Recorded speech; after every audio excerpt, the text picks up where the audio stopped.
From the homework that's due today, our transformations. Yeah, Jude. 10. Yeah.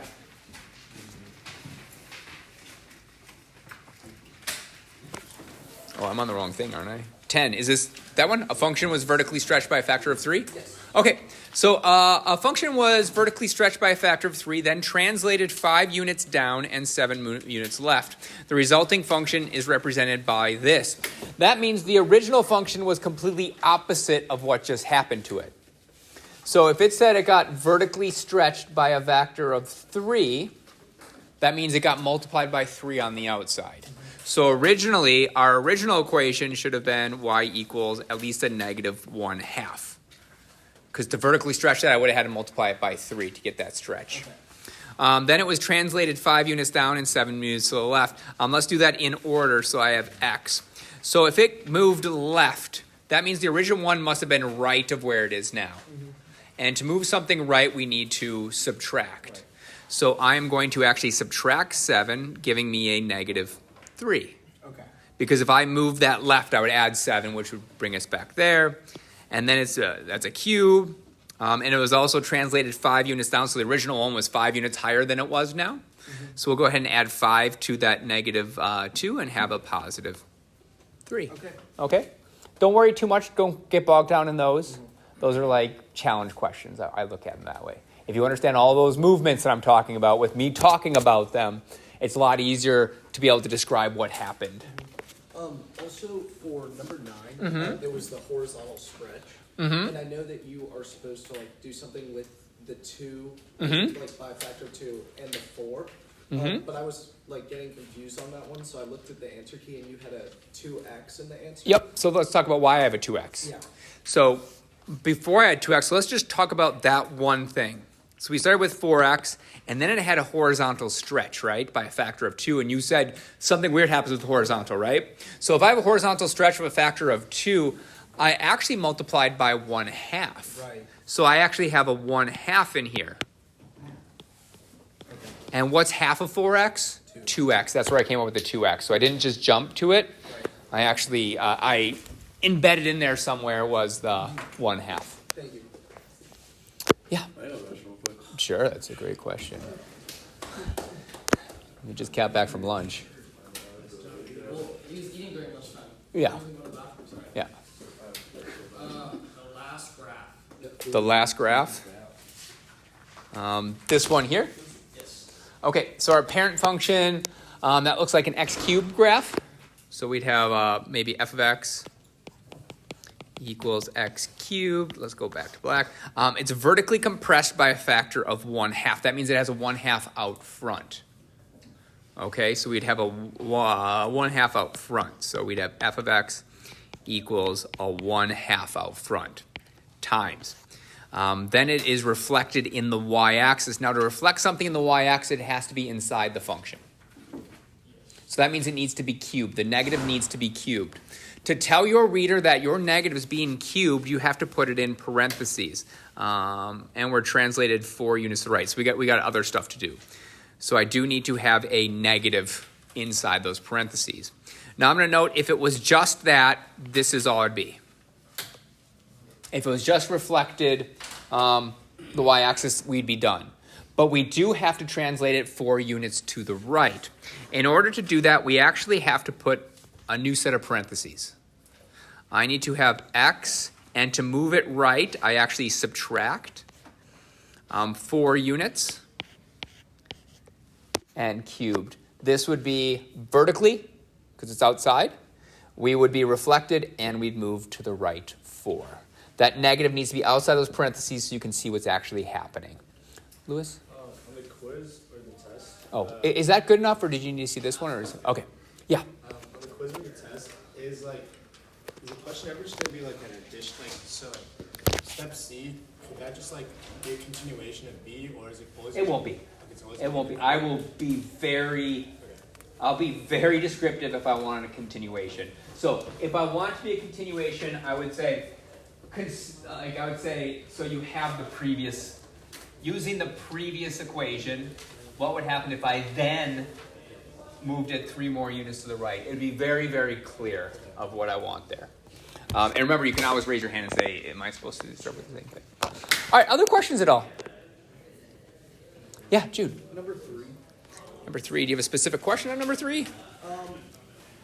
I wasn't sure at first if it was horizontal compression or stretch. Oh, so this would technically be on the outside because the inside of... So what I kind of picture, so this is a reciprocal function, right? We'd have a parent function. Our parent function would be 1 over x. I should probably have a f of x. Now, when I look at inside the parent function, it would be replacing that x with something. That 1 has nothing to do with inside, because I can't change that 1. So if I wanted that to be...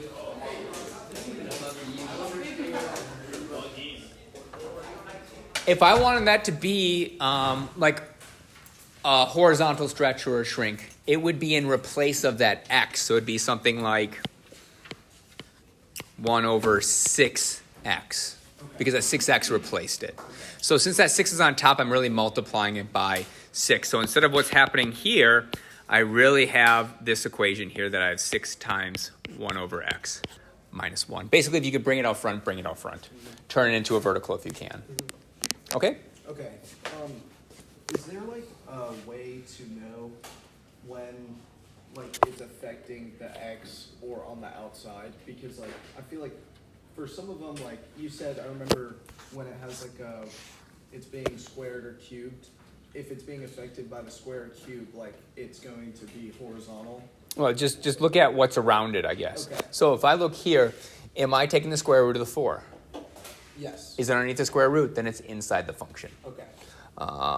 If we look, these aren't good examples, but this one, is the 1/2 part of the greater integer? Yes, it's inside.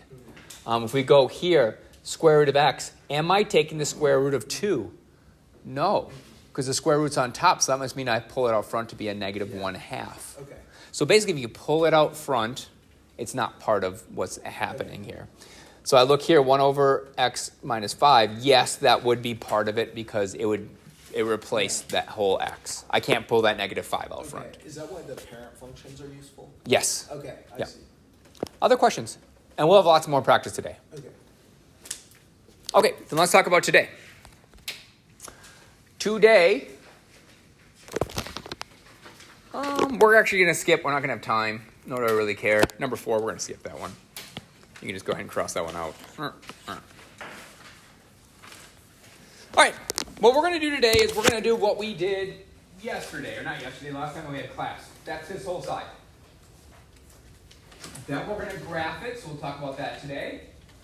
And then we're going to basically bring in the rest of chapter 1 with this. Domain, range, increasing, decreasing, our extrema, and behavior. So this really is a rehash of everything on quiz 1 along with this. So although this is quiz 2, it really has a lot of quiz 1 material in it. And you know all the quiz 1 material because it's right here. There's 2 of these problems on the quiz. We end the quiz with 2 of these problems. But we should be able to get a lot of points even if we're not 100% certain on the domain range and all that stuff. Let's go over it. Okay, so for today's homework, we have this. Here's a function. Give me the parent function. Tell me what happened to that parent function. So we were given negative absolute value. This must be an absolute value graph. So my parent function, I immediately already know that's f of x equals absolute value of x. Now, what happened to that? I put a negative out front. I have a negative 1. I also have a positive 7. Now, remember, when you have a negative in it, it either reflects it across the x-axis or reflects it across the y-axis. My question is this negative inside the absolute value bars? No, so it's outside my function. So it's going to be our x-axis. So our first transformation is going to be reflect across x-axis.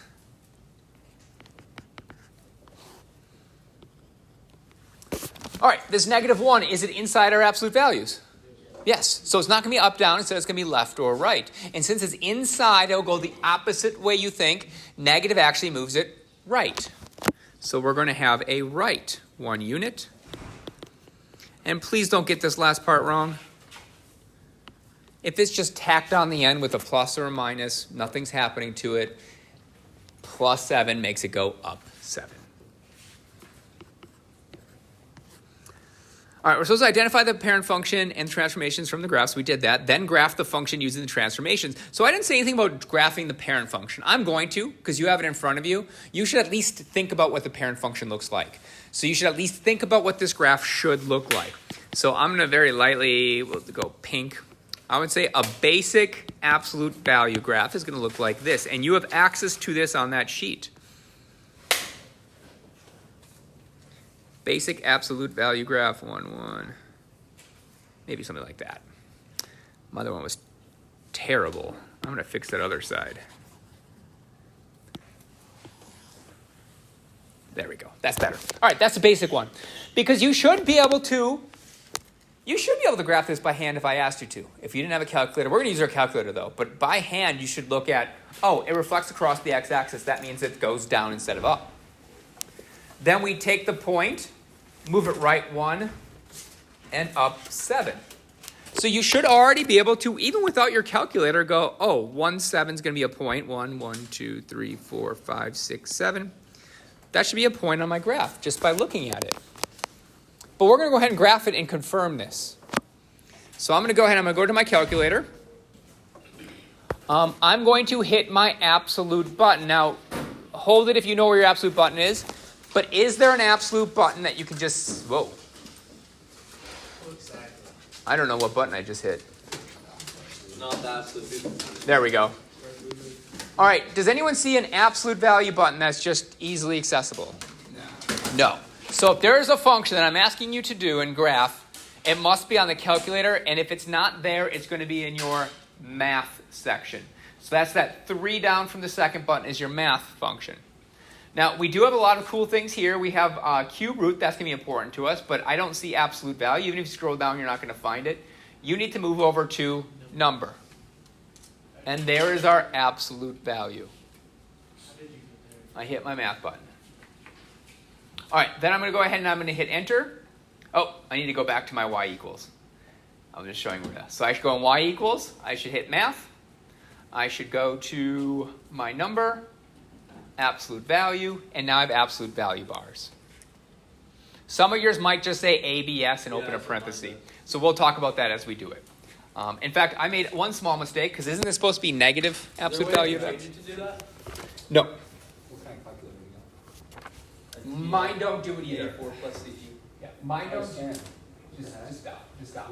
Guys, mine don't do it either. It's okay. We'll just talk about it. I'm going to go ahead and I'm going to insert a negative because I forgot about the negative. That negative needs to be outside. I need to have negative. Now, for the ABS people, you'll just write negative. They'll say ABS, open parenthesis. You will type x minus 1 just like everyone else. For people whose calculator says ABS, you're going to hit close parenthesis. For everyone else, you're just going to hit right so you get outside the absolute value bars. Now I'll have plus 7. And then I'm going to go ahead and I'm going to hit enter. Wait, so we need to do a negative before the absolute value? Yes. That's exactly what they told you to do. If you put a negative inside, all of a sudden now you're across the y-axis. All right. So now I have this in. Let's go ahead and graph it. My graph should look different than yours because mine is not set up in the right way. I told you guys if yours doesn't look right, especially with how crazy this looks, your number one way to fix that is hit zoom standard. So I'm going to hit zoom. 6 is standard, so I'm going to go ahead and hit 6. And now it should look like yours. This is my graph. I am told to graph this. So I need to plot some points. I need to actually plot some points to make sure that my graph is correct. Now, I'm just not going to approximate this. To get some points, you can either just actually count out and see what values they go to. I like to go to the table. So the graph's important to make sure we have the right graph. I'm going to go to the table and make sure I have the right part. So I'm going to hit second, table, and I'll have all these values. Now, I'm at negative 37. I don't want to be there. So just like zoom or the window, I'm going to hit table set for me personally. And I'm going to say I want to start back at 0. Hit enter. And now I can go back to my table, and it should look more like yours. These are all points that occur on your graph. I have 1, 7, 2, 6, 3, 5, 4, 4, 5, 3. So we should plot a couple of these. I got -1, 5, -2, 4. We should plot a couple of those on my graph. So we'll go 2, 6, 3, 5. We had 0, 6. We had -1, 5. That should be enough for us to realize that that's just a straight line. Go ahead and continue that line. Put some arrows on this bad boy. And you now have a graph. You are just using your calculator to make a graph of this. But you should know that is correct. It moved to the right, up, and it got flipped. Yes? Mine won't work. Whenever I That's because you never put the negative on the outside. I couldn't look. It won't let me go over.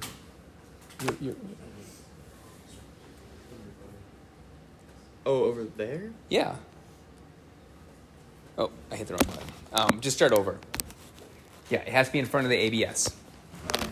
Okay, so this is the graph we have. Now let's review chapter 2 concepts that are going to be on the test. One is domain and range. As a reminder, domain is how far left to how far right you go using your x values. So I once again will go over the fact that your domain will look something like this.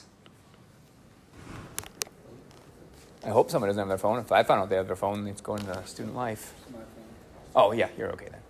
All right, so our domain is if I crush this all the way down, it will create a straight line. We have inputs that go from -infinity to positive infinity. Your inputs are just your x values. Doesn't matter how high or low you go, it is how far left to how far right you go. So your domain is going to be -infinity to infinity. Your range is like basically the only time you use your y values. That is your lowest point to your highest point. So I always picture my range as if I crush this whole thing on the side, we'd create a line that looks kind of like this. That would be my range. I can go down forever all the way up until 7. A y value of 7. That is how high and how low this graph goes. So my range is going to start at -infinity, and order does matter, all the way up to a +7. Now here's something that a lot of us lost points on. It needs to be a bracket. A bracket means there's a closed dot there. If you put a parenthesis, that means there's either an open dot or there's an asymptote there. There's definitely not an open dot nor an asymptote there, so we're going to put a bracket there. Yeah. When do you assume that, like, it's always a bracket? But when do you assume that there's always that? If you don't see an open dot or an asymptote, you're going to pretty much use a bracket. Okay? Anthony, you still with us? Okay. All right, our x-intercept. Our x-intercept is where our y value equals 0. Our y-intercept is where our x value equals 0. Your y-intercept is always going to be easy to get using your table. Your table already has a 0 input on it. So if I go back to my graph and I go back to my table, I figure out where x equals, x equals 0, where y equals 6. This is the point 0, 6. Reminder, when I ask for intercepts, I need points. So this will be the point 0, 6. You would have also seen it on the graph. You would have saw it right there. I didn't actually look because it was just 0, 6. It's a nice whole number. Now, your x-intercepts. There are 2 ways to get our x-intercepts, so pay attention to both ways. Don't go, oh, it didn't work on this one, so I'm never going to remember the other way. One way is we can do our table. We can just scroll up and down our table to see where our y value equals 0. So if I go back to my table and we kind of scroll up and down, we're actually going to find out that our y value equals 0 at -6. And we can come back here, and we can go, also at 8. So at 8 and -6 are x-intercepts. Remember, intercepts means I have to give points. So I will go, we have 2 points, -6, 0, and 8, 0. Let's say those weren't whole numbers or we couldn't quite find them. So let's pretend those weren't whole numbers. Okay, I go back to my graph, and let's just pretend that doesn't go through a neat -6. Okay. We have to remember that x-intercepts are very, very close to zeros. There's only one difference between intercepts and zeros. Does anyone know what the one difference is? This is how you answer the question, is the important part. Intercepts, I give a point. How do I give zeros? X equals. X equals. But they're still the same value. It's just one we give it as a point, and one we give it as an x value. So if I want to calculate this intercept, I'm actually going to find a 0. To calculate a 0, I'm going to go to calculate. I'm going to hit second, calculate. I can calculate a 0. Man, if some of you knew this, like all the way through Algebra 1 and Algebra 2, your life would have been so much easier. Because I can come right here. It says, where's my left bound? Hit enter. Where's my right bound? Hit enter. Hit enter again. Oh. If I asked for your 0, you'd write x equals -6. If I asked for your intercept, we'd write -6, 0. It gives both answers right there. So that's where I have -6, 0. Can you do that again real quick? Maybe on a different problem. Yeah. I forget. So for this one, you have to only, like when I have to go on this side of the graph, find the zeros on this side as well. Yes. Yep. So it's where it's increasing or decreasing. Wherever it crosses the x-axis. Oh. Yep. We know if it's increasing or decreasing, it should cross that x-axis. All right. Let's talk about extrema. Does this have a maximum, minimum? Does it have a place that's the highest or lowest? Yeah. Yes. Is that a relative maximum or is that an absolute maximum? It's absolute. It never goes higher than this point. So the extrema is an absolute maximum.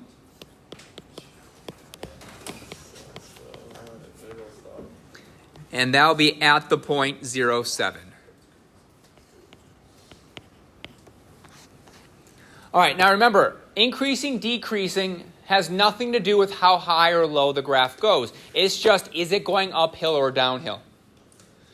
So you read your graph from left to right. So as I read this graph,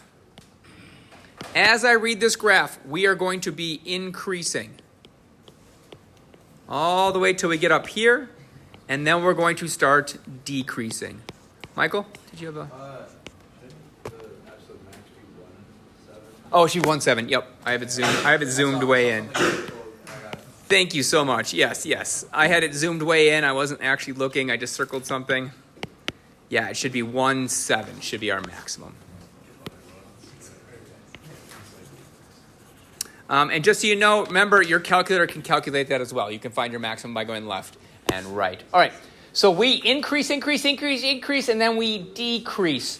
You need to know 2 rules for increasing, decreasing, or constant. First of all, you should know how to look at it, left to right. But your first big rule is always x values. Second rule, always parentheses. Because if I look at that point I've circled, that maximum, is it increasing or decreasing at that one point? Neither, so we don't put brackets on it. So we always put parentheses. So now, remember, it's increasing. When I picture increasing, this is what I'm picturing. I'll even put in red. I'm looking at this interval here. It's increasing over this whole red interval here. So it's increasing from x values of -infinity until it gets to the x value of 1. Not 7, 1. 7's a y value, 1 is our input. So we go from -infinity to 1 using a parenthesis, and then it decreases after that, so it'd be 1 to infinity. End behavior. When I go left, does it go up or down? When I go right, does it go up or down? That is what end behavior is. So we always set up end behavior as x goes to maybe infinity, and we also look at as x goes to -infinity. Now remember, all that's saying is when the graph goes right, what happens? As I go right to infinity, we go down. To say that, we say y goes to -infinity. As x goes to -infinity, that means as it goes left, my y value also goes down. So that'll be y goes to -infinity. Yes? Do we not need a bracket for the increasing and decreasing? We will never, ever, ever, ever, ever, ever, ever, ever, ever, ever, ever, ever, ever, ever use brackets on increasing, decreasing. It says x goes to infinity, y goes to negative infinity, x goes to negative infinity as y goes to negative infinity. Okay. Let's do the next one. Our next one is 1/4 x squared. Well, I know my parent function is going to be f of x equals x squared. Now, is that 1/4 getting squared, or is it outside the whole squaring thing? It's inside. Inside is going to be the more difficult one. Inside means that we're going to use a horizontal something. It's going to be a horizontal stretch. I agree with that. What will be the factor? By 4. It is the opposite. And this is going to be the perfect example of why we do it this way. This graph is perfect to explain what's happening here. Because some of us just kind of took it by faith. Now this one's going to solidify why it does the opposite of what we think it should. All right, so maybe I'll start off by doing a parent function. Remember, it is not required. It just says that we actually need our final graph. We'd have 1, 1. Well, we'd have 2, 4. That'll be enough. 2, 4. That is just my parent function. Now, a horizontal stretch. Now, a lot of people, when they hear stretch, they think it's going to elongate it. Let's take a look at what it looks like when we graph this in our calculator, though. So let's bring our calculators. Let's go back to our y equals. Our y equals, we're going to open a parenthesis because that's what they told us to do. We need to have 1 divided by 4, x. And we need to have that squared. Now, it might look wrong, but your calculator will do it correct. Your calculator knows how to do PEMDAS better than you do. Because it will always get it correct. I'll make a mistake sometimes, but it will always get it correct. It will work left to right. It will do 1 divided by 4 because it's in parentheses. It will then go, okay, multiplication division goes left to right, so it'll go 1 divided by 4 times x. It will do this correct. Because some of us see this and they think that's 1 over 4x. That's not what that's saying. If you're ever confused at whether you think your calculator is going to do it correctly, just use parentheses. So if I wanted to make sure that it's doing it correctly, I would do something like this. I would open a parenthesis. I would if it would let me type it. I would open another parenthesis. I would do 1 divided by 4, close parenthesis, x, close parenthesis, and then I'd be 100% certain that it's going to do it correctly. We don't have to do that. Nope, because it will work left to right if it's multiplication and division. Okay, let's see what the graph looks like.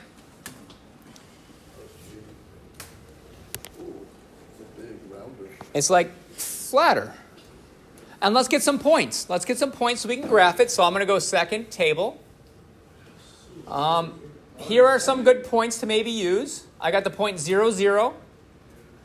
I have the point 4, 1 and negative 4, 1. Those will be 3 good points to graph.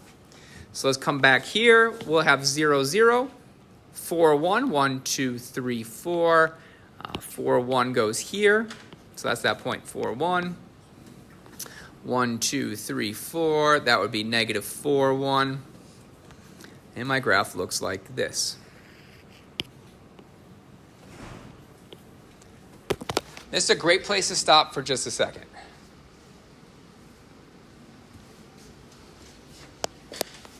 Is this graph condensed? If I looked at it vertically, what would it be? Would it be compressed? Does it look like if I put something on this, it got compressed this way? This is vertically compressed. But it would be a horizontal stretch. And let's look at what that always happens. A vertical compression will always be a horizontal stretch. Because when I describe it as horizontal, I grab it and pull in this direction. Vertically, I have to push down on it. And this is a great example of why this happens. I have 1/4 inside the parentheses, right? If I squared everything, I would have 1 over 16x squared. These two equations are identical to each other. However, this one I would describe as having a vertical compression. This one I would describe as having a horizontal stretch. So horizontal stretch is a vertical compression. But sometimes you can't pull that number out, so that's why we have to learn how to use the words horizontal compression and stretch. Yes? We're dropping, we need a certain amount of points, like 3. At least 3. At least you should have enough that you can get that general idea that you're not just guessing at the entire thing. So it's just a horizontal stretch by force though, right? Yep. Oh, I should have put 4. I think I forgot to put 4. Yes, you are correct. It'd be by 4. You guys said it and I didn't write it. But we could also describe it as a vertical stretch of a vertical compression of 1/16. Okay. So it's a very unique thing. That's why I don't usually turn a horizontal thing into a vertical because it gets even more confusing. Nope. I'm just showing you why it happens. For the couple people in here that actually care to actually learn why things happen, so they don't just memorize things, this is why it happens. I think it's nice to know the why. It helps you remember that, it does compress, but it'd be a horizontal stretch. All right, let's talk about our domain. Who's got the domain? Yeah. It'd be negative infinity to infinity. Does someone else have the range for this guy? 0 to infinity. Let's not shout it out. I just want to see if people actually... Yeah. Yeah, 0 infinity. 0 to infinity. Are you okay if I put a parenthesis on the 0? Oh, no, it's need to be a bracket. It has to be a bracket because there's no open dot. There's no horizontal asymptote. It is going to be a bracket. All right. Does someone have the x-intercept for me? 0, 0, because our y-intercept is also 0, 0. When is x equal to 0 when y is 0? When is y equal to 0 when x is 0? So these both are in the same place. All right, extrema, does this have a place where it's the highest or the lowest? We have a place that's lowest. That's our absolute 0. Do not say it's got a maximum because it goes up forever. That's not what we're talking about. It has to be, I need to be able to point to it and say that is where it's the highest or lowest. This is our lowest, so we have an absolute lowest point. So that's our absolute minimum. And that would be at the point 0, 0. Does this graph ever increase? Don't shout it out. Think about it. Does this graph ever increase? Now, I'm just asking one question. Does it ever increase? Maddie? Do you know where it increases? From 0, 0 to, like on the, We always use the x-axis. from 0. Yep, from 0 to when? From 0 to infinity. Would I put a bracket on 0 because there's a closed dot here? No. Increasing, we always use parentheses. Never knew it. So, now pay attention to what directions did Maddie give me? He said, look at x equals 0. And then he said, increase your x values. Are we going uphill as Maddie described? Yes. Remember, these are just locations. He is correct. From 0, if I just keep going, that graph keeps going up and up and up and up. That means the rest of this should have been declining or decreasing. So it's going to decrease from negative infinity until you get to 0. Once again, these are locations. As I start really far left and I keep walking, we're going to keep going downhill until my x value equals 0. End behavior. Does this graph just always goes up, right, in both directions? Yes. So we should have, basically, as we go right, so as x goes to infinity, we go up, which means y goes to infinity. As we go left, that's x goes to negative infinity, y still goes to infinity. Yeah? I noticed that it's decreasing because like you're walking, like you're going Downhill, yep. Like, how can you say you're going downhill if you there's no map starting point to go downhill from? Oh, you start at negative infinity. You will always be going downhill until you get to there. You need to be able to tell the person that's looking at this graph that you will go downhill forever until you reach 0. Okay. Well, are you saying it's decreasing because it's negative values? Wouldn't you be starting at your minimum and then going up in values? Well, we have to give the direction using x values. These are our addresses. Yeah, that's what I'm saying. Like, how can you start at an infinite value? How can we start at negative infinity? Well, holistically we can't. Theoretically we can. Theoretically, I can go, so we can't pick an arbitrary point. You can't say, oh, from -6 to 0 it goes downhill because that's all that's on this graph. Because I'd say, what about at -7? Yeah, at -7 to 0 it also goes downhill. What about -8? Oh yeah, from -8 to 0 it goes downhill. What about -10? Oh yeah, -10 to 0 goes downhill. We can't stop that. So that's why we put -infinity. I mean, but is it decreasing intervals because the numbers are negative? Because like, No. but wouldn't you be starting at 0 then? Like, isn't that just the sum of numbers? When are we decreasing? We are decreasing when we're going from here. I'm just confused because the arrows are going up out of your graph. I'm not asking you which direction the graph goes. That's what I'm saying. So it's a I'm asking you, when is the graph decreasing? When I ask, is it decreasing, you have to read it from left to right. You're a little skateboarder on here. You're a little skateboarder on here, and you'd be going downhill this whole time. Don't look at this arrow. Decreasing, increasing always goes left to right. So it's always, this is the way you're looking at it. So you always start skateboarding, your farthest left you can go. That's -infinity. If I had a point here, let's just say I had a point right here. Let's say this was a big old point, not an arrow. Then I would say it decreases from, -9 to 0. If I move this point up here, I'd go, oh, that's from -10 to 0. But because we don't know when we start, that's at -infinity, we change it to -infinity to 0. All right, did we finish that one? All right, good. Whew. All right, cube root. Our next parent function is cube root, so we should have f of x equals cube root of x.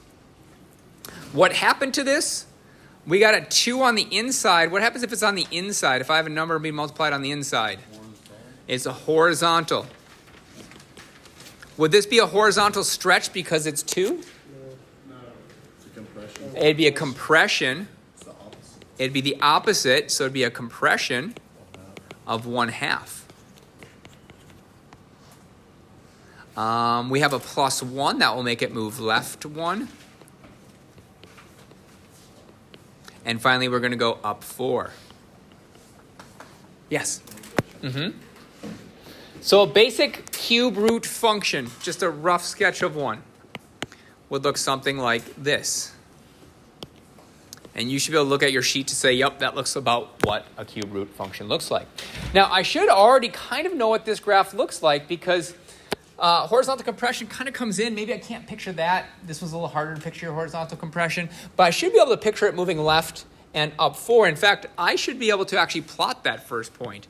It goes left and up 1, 2, 3, 4. So those of us that decided not to bring a calculator today, you can maybe at least do those points. The ones that you can just see left, right, up, down. Now, to get the other points, I should probably plug it in my calculator so I can actually get some definitive points to plot. So we go back here. Let's go ahead and type it in our y equals. Now remember, cube root is not one of our dedicated buttons, so we have to go to math. It is under math. I don't have to go to number. It's right here, number 4. So I'm going to hit number 4. And now I have my cube root. And we had 2. Do we have parentheses? Did I give you parentheses in here? You better type parentheses in your equation. So I need to have parentheses x plus 2. Yes? So if my calculator gives a parenthesis right after the square root, just Close it. Oh, yeah. So basically you have what's underneath. So you would cube root, open parenthesis, type everything we're about to, and you're going to have to close an extra parenthesis. So I'm going to close after this. It's plus 1. So I'm going to close here. You're going to have to then, so me clicking right is you closing that extra parenthesis. Okay, let me just do this again. Okay, and then we have to have a plus 4. Just make sure your graph looks like ours, and if it doesn't, we can figure out. All right, so let's go ahead and graph this. Yep, that looks like a cube root function. It looks like I got shifted left and up. Let's get some values to type in. I see I have a negative 1, 4 and a 3, 6. So let's go ahead and use those points. Negative 1, 4, 3, 6. Negative 1, 2, 3, 4. I already forgot what numbers I had. What did I say? Negative 1, 4. Okay, 3, 6. Nope, I already had negative 1, 4. I want one more than then. Let's just do the 3, 6 while I have it fresh in my mind. 1, 2, 3, 6. 1, 2, 3, 4, 5, 6. Let's find another point, so I'll scroll up. Negative 5, 2. Negative 5, 2. Negative 5, 2. 1, 2, 3, 4, 5, 2. That's enough points? It's enough points for me to know what graph that is, at the very least. Okay. Domain. This graph goes forever left and forever... Yeah. I graphed it, Mike. I thought you guys said it was totally good. Oh, buddy.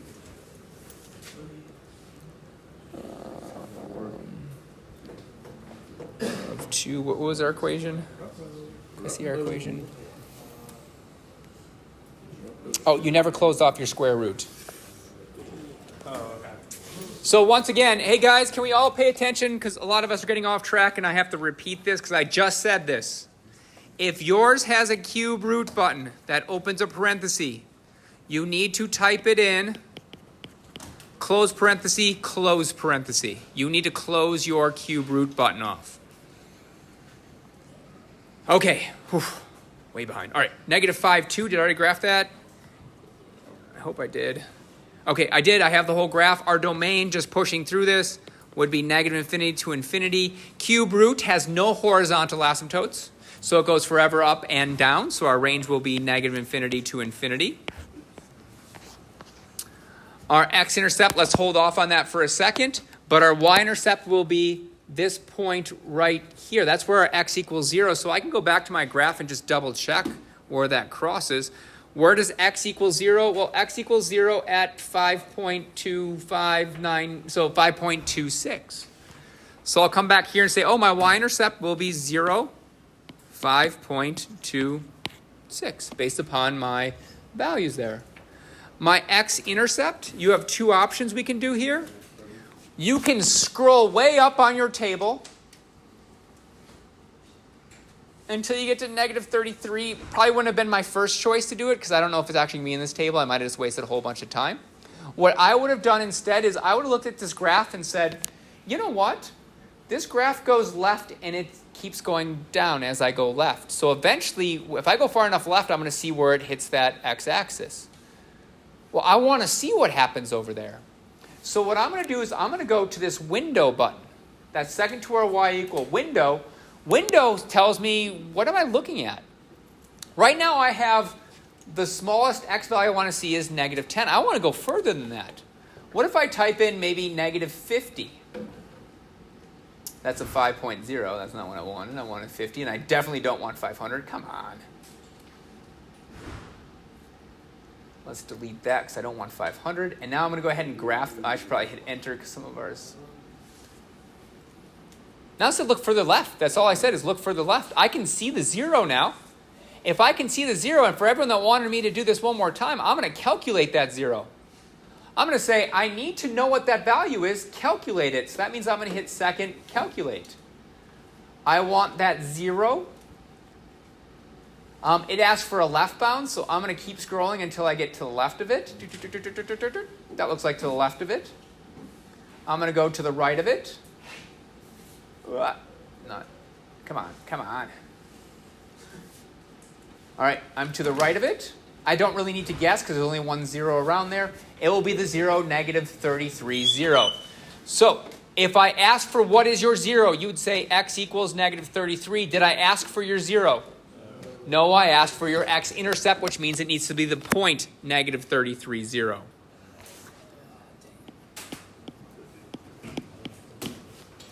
Does it have a highest or lowest point? No. Does it have any interesting points? It has a point of inflection. It's not extrema, but it is an interesting... It is something that will be on quizzes and tests, is that this would be a point of inflection. Yes? It means you broke it. Has it been saying that the whole day? No, just. It's probably just when you missed with your window, probably. Yeah. But then I changed it back. Well, you changed it to positive 10. Yeah. It can't go from a minimum of 10 and a maximum of 10. That's the exact same thing. So I'm going to hit zoom standard and it'll fix it. Okay, let's continue. Does this ever go uphill? Yeah. If I read the graph from left to right, am I ever going uphill? Yes. I am always going uphill because I'm never going downhill. If I'm a skateboarder going left to right, I'm always going uphill. So our increasing interval better be from negative infinity to infinity because that means you're always going uphill, which means I'm never going downhill, so decreasing, none. It's never decreasing. For the point of inflection, do we have to like write where that's at? Or We're not going to do that for this one, but you could. okay. All right, as x goes to infinity, so as I go right, looks like the graph goes up, so y would go to infinity. As x goes to negative infinity, my y goes down, so that'd be y goes to negative infinity. Questions on any of that? I'm telling you right now, I'm hoping for those of you that did poorly on the quiz that redoing this stuff can help solidify that stuff. If you can do this stuff, you probably could retake that quiz and do better on it. But you need to understand how to do domain, range, intercepts, extrema, increasing, decreasing, and end behavior. That will be on this quiz. Yes? No, that's your test. Your test is your retake. All right, questions? Hey guys, look at your homework, particularly on page 70. I am not going to check that extra practice. That is just extra practice. That is for people that I barely could get through this homework. I need some extra stuff because I guarantee there's 2 of these on the test. It is worth 1/3 of the whole, on the quiz. 1/3 of your quiz score are 2 of these problems. Yep. Okay.